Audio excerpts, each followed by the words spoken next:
Hey, what's going on, guys? Chad here with Greenlight Shooting, and welcome to this little knife roundup. So I think we've got a bunch of like Chinese knives. I'm going off that because of, you can see the boxes here.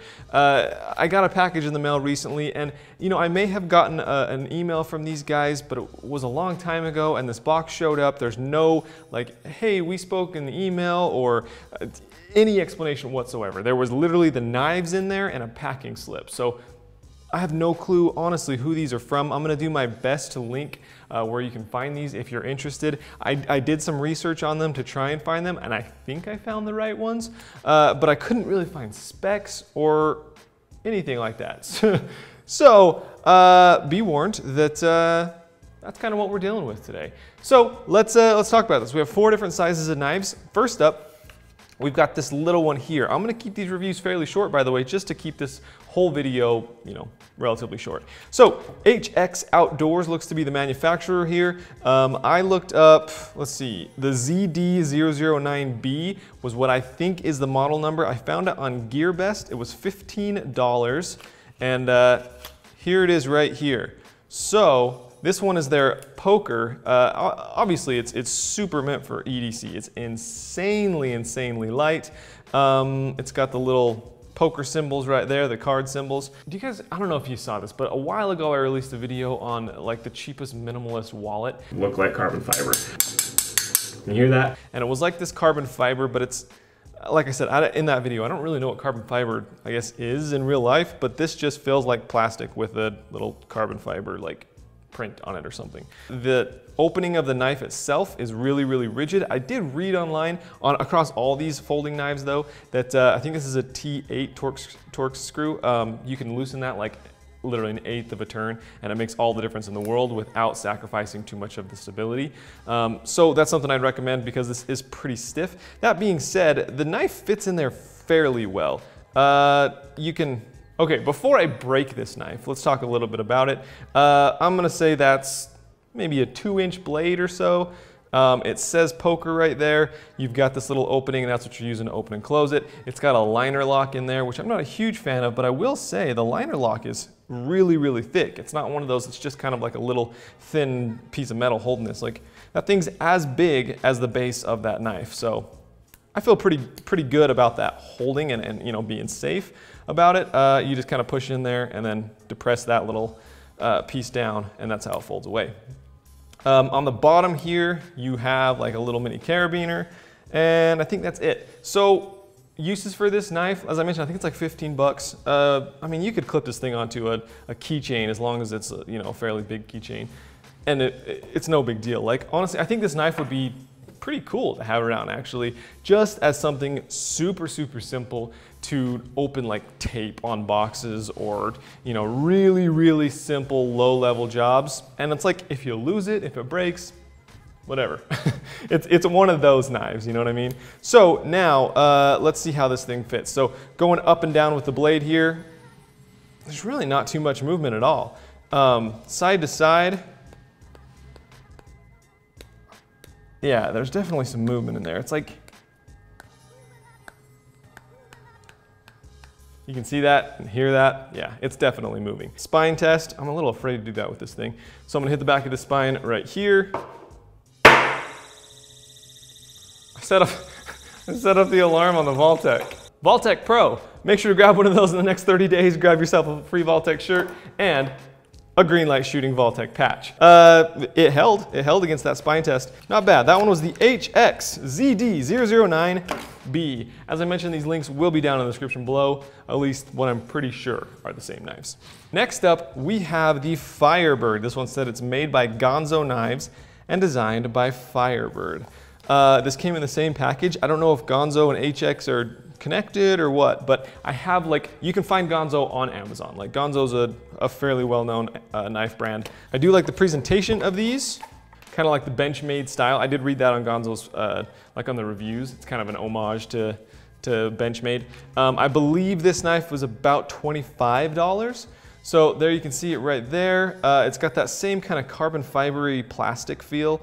Here is a Benchmade Griptilian. You can see that it's definitely sort of going for that same vibe. It's got that back lock there.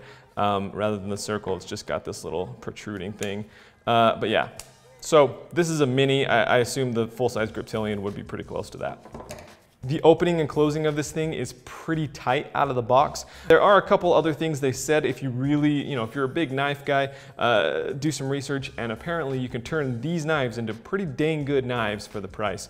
You do have to do a little bit of, opening up the knife, dealing with the spring and stuff like that. So let's open this thing up. As you can see, we've got a pretty robust knife here, and I believe it's about a 3-inch blade. I'd say you're probably at about 7 inches total there. Inside, again, there is no liner lock. This one is similar to that Benchmade style where you've got this clipping down, and it's actually just notching into that point on the back of the knife right there. It is very, very sturdy. So side to side, we're getting a little bit of movement. Again, I think it's the cheapness of this though. And then up and down is nothing. And that up and down is really what I found to be what you want to watch out for. And there's nothing there. I don't really want to spine test this thing again, but I'm fairly certain this thing would hold up just fine. For $25, not a bad knife. This one is definitely a step up in terms of quality from that last one. I think this one could handle a lot more, heavier jobs and stuff like that, and it will stand up over time. Again, we're not comparing these to Kershaw and Benchmade and Spyderco and stuff. Like, that's in a completely different ballpark. Try and keep that in mind. These are budget Chinese-made knives. Next up is this thing. This is by HX Outdoors. I couldn't find the exact model number. I'm pretty sure I found it on GearBest.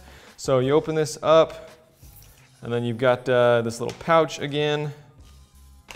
And there we go. I don't know why they gave me bright orange and bright blue. The one I found on GearBest is like FDE and black. Like, why would they send me, knowing this is a tactical channel, bright orange? Regardless, this is what we're dealing with. This handle is very, very plastic. I don't know if it's the colors, but it reminds me of like a children's play toy. The clip is dead straight, which is interesting. I've never seen that. It's like this plastic against plastic, so I don't feel like it would be super smooth against, like, I feel like it could get caught pretty easily, like sliding in and out of your pocket and stuff like that. But in any case, we do have kind of this flip open here, so yeah, not bad. It's a little bit slow again, but this knife, you can kind of see, I don't know if you can or not, but the thing is thick, man. That is a serious spine on this knife. The knife is bulky, man. This thing is heavy duty. If you look internally, again, we've got that little bit of a liner lock. This one is actually smaller than I'd expect, and the base of this knife sort of has like an incline this way, or I don't know, yeah. It's tilted this way. So I feel like that's not good for this liner lock, but what do I know? Maybe it's supposed to be like that. In any case, side to side movement, none. Up and down, none. This thing is really well built, to be honest. I like this little, notch for your finger here. You've got some grooves on the back, so you can really kind of dig into whatever you're doing. It's not Spyderco, again, once I said, Spyderco, you can get your finger in there and there's zero chance you're getting cut. You could get cut with this one, so still be careful. Like, if it were to close on you and your fingers were right there, you could 100% get cut. In terms of balance, it's interesting because this knife portion feels way heavier than the handle portion, but it's balancing okay, Overall, a pretty interesting knife. I believe this one was like, I don't know, I want to say under $20, like $17.99 or something. If they have it in not orange, I would suggest getting not orange, but I guess to each his own. Last but not least, we have the Gonzo survival knife. I could not find this one anywhere online. I did find one that I think is identical, made by a different company. So I will link that one in the Amazon description below. But I like this knife, to be honest. Again, I sort of wish it wasn't orange, but at least this time it's kind of a burnt orange and not just pure crayon orange.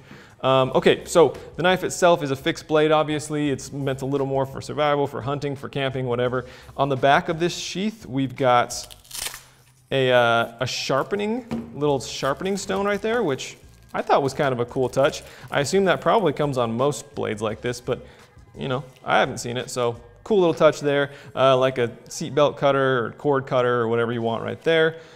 I don't know what that is. Okay, open this blade up.